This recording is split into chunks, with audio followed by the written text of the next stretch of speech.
ನಾಳೆ ಡೆಲ್ಲಿಗೆ ಹೋಗ್ತಾ ಇದ್ದೀನಿ. ಸಾಯಂಕಾಲ ಚುನಾವಣಾ ಸಮಿತಿ ಮೀಟಿಂಗ್ ಇದೆ. ಅದರಲ್ಲಿ ಪ್ರಧಾನಿಯವರು ಭಾಗವಹಿಸ್ತಾರೆ. ಮೊನ್ನೆ ಅಮಿತ್ ಶಾ ಜೊತೆ ನಡ್ಡಾ ಜೊತೆ ಒಂದು ಸುತ್ತ ಮಾತುಕತೆ ಆಗಿದೆ. ನಾಳೆ ಬಹುತೇಕ ಸ್ಪಷ್ಟ ಒಂದು ಚಿತ್ರ ಸಿಗಬಹುದು. ಅದಕ್ಕಾಗಿ ನಾಳೆ ನಾನು ಡೆಲ್ಲಿಗೆ ಹೋಗ್ತೇನೆ. ಮಂಡ್ಯ ಸೇರಿದಂತೆ ಬೇರೆ ಕ್ಷೇತ್ರಗಳ ಹಂಚಿಕೆ ಜೆಡಿಎಸ್ ಅಲ್ಲ, ಯಾರ್ಯಾವುದನ್ನ JDS ಕೊಡ್ತಾರೆ ಅನ್ನೋದು ಸ್ಪಷ್ಟ ಇಲ್ಲ. ನಾಳೆ ಹೋದ್ಮೇಲೆ ಗೊತ್ತಾಗುತ್ತೆ ಯಾವ್ಯಾವ್ದು ಕೊಡ್ತಾರೆ ಯಾವ್ದು ಕೊಡಲ್ಲ. ವಾತಾವರಣ ನಾವು ತುಂಬಾ ಅನುಕೂಲ ಆಗಿದೆ.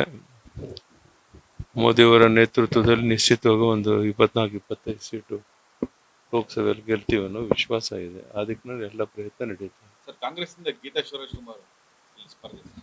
ಸಂತೋಷ. ಯಾರಾದ್ರೂ ಒಬ್ರು ಸ್ಪರ್ಧೆ ಮಾಡ್ಲೇಬೇಕಲ್ಲ. ಸರ್, ಹಾಲಿ ಸಂಸದರಿಗೆ ತುಂಬಾ ಜನಕ್ಕೆ ಸೀಟ್ ಕೊಟ್ಟಿಲ್ಲ ಇದೆಲ್ಲ ನಾಳೆ ಗೊತ್ತಾಗುತ್ತಪ್ಪ. ಚರ್ಚೆ ಆದ್ಮೇಲೆ ಅದಕ್ಕೊಂದು ಸ್ಪಷ್ಟ ಚಿತ್ರ ಗೊತ್ತಾಗುತ್ತೆ. ಈಗ ಹೇಳೋದ್ರಿಂದ ಏನೋ ಅರ್ಥ. ಧನ್ಯವಾದ, ನಮಸ್ಕಾರ.